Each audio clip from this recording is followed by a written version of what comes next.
Selamat pagi, salve, shalom, assalamualaikum warahmatullahi wabarakatuh.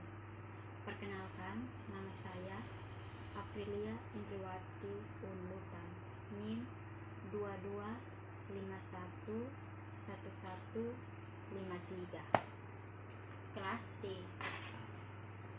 Di sini saya akan mempresentasikan teori postmodernisme yang seri ketiga tentang tokoh-tokoh postmodernisme dan kesimpulan. Ada banyak tokoh dan para ahli. Yang pertama,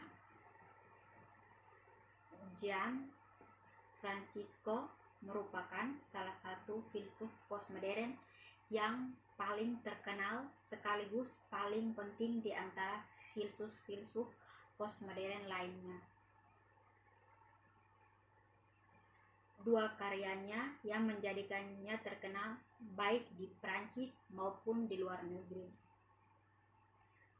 Pemikiran Gian tentang ilmu pengetahuan dari pandangan modernisme yang sebagai narasi besar terhadap kebebasan, kemajuan, dan sebagainya, kini menurutnya mengalami permasalahan yang sama seperti abad pertengahan yang memunculkan istilah religi nasional, kebangsaan, dan kepercayaan terhadap keunggulan negara Eropa untuk saat ini tidak dapat dipercaya atau kurang tepat kebenarannya.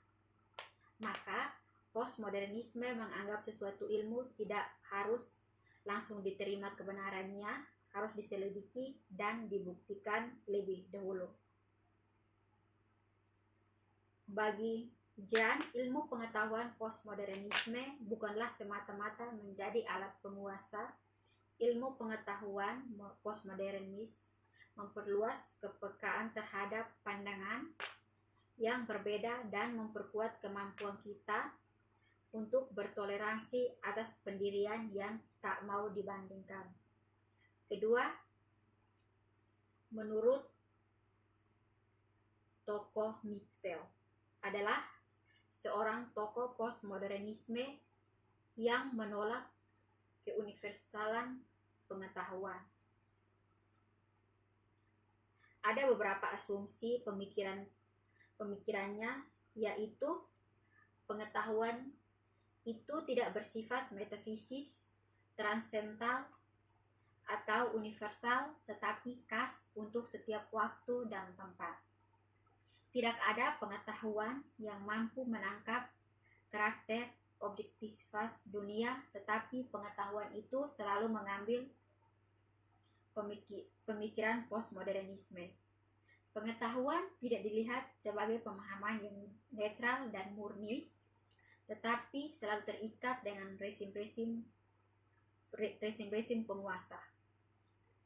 Namun demikian, tidak ada perpisahan yang jelas, pasti, dan final antara pemikiran pencerahan pada pasca modern di antara modern atau pasca modernisme.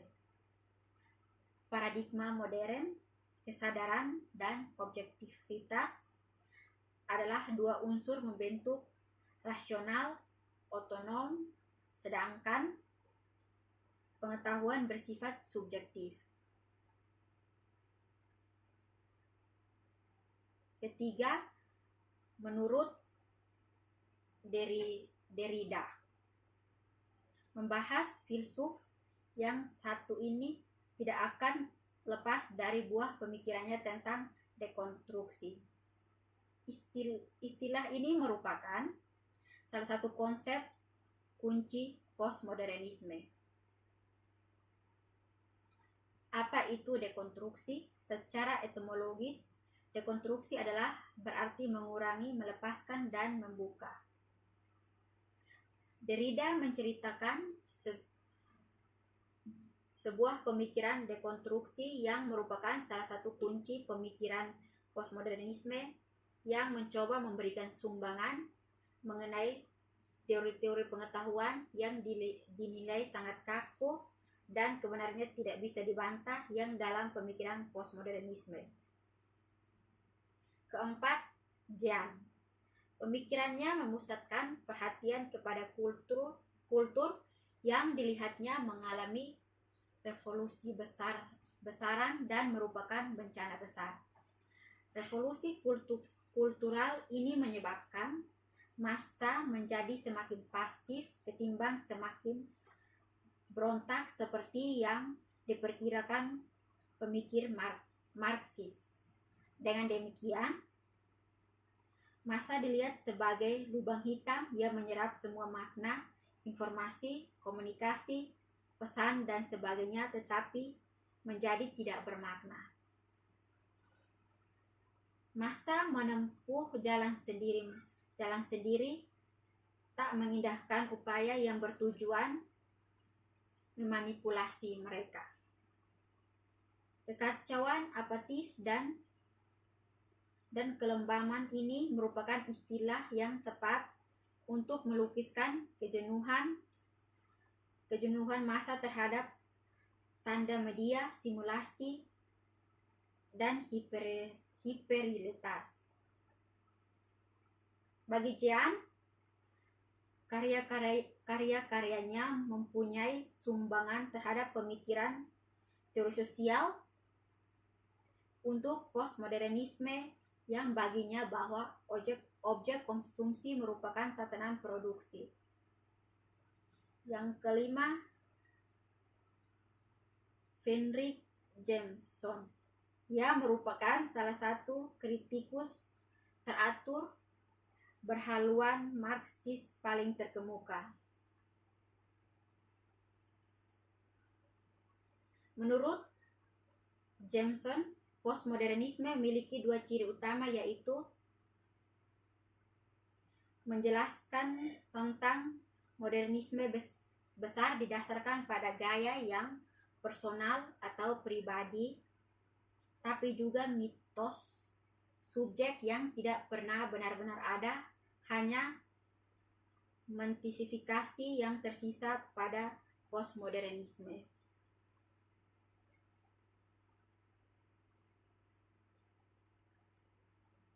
Teori-teori postmodernisme menurut para ahli. Beberapa teori postmodernisme antara lain: pertama, teori sosial postmodern dan moderat. Teori yang menyatakan bahwa ada keterputusan antara modernisme dengan postmodernisme.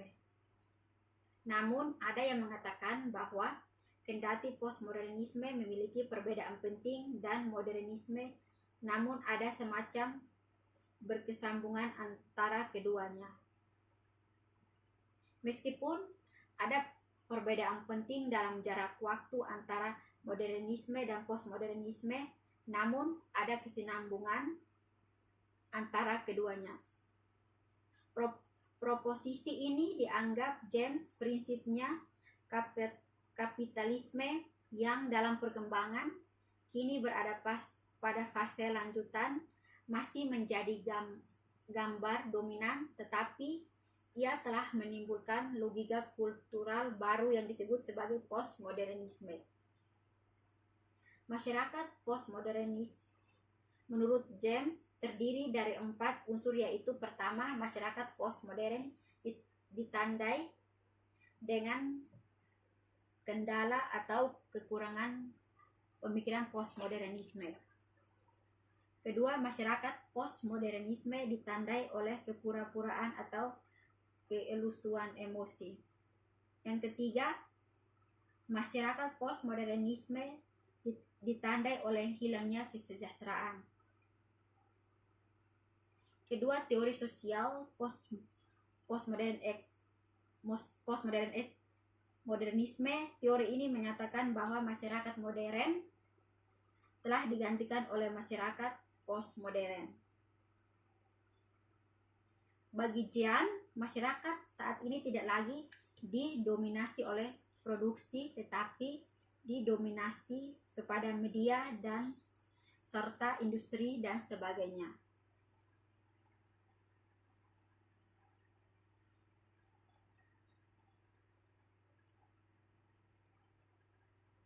Yang berikut, relevansi postmodernisme dalam ilmu pengetahuan. Bagi pemikiran postmodernisme, menurut para ahli, mereka tidak memandang ilmu pengetahuan modern sebagai universalisme, tetapi karena postmodernisme menolak penjelasan yang bersifat universal, harmonis, atau bahkan konsisten. Kaum postmodernisme menggantikan hal tersebut kepada yang partikular dan lokal, lalu menyingkirkan hal yang bersifat universal.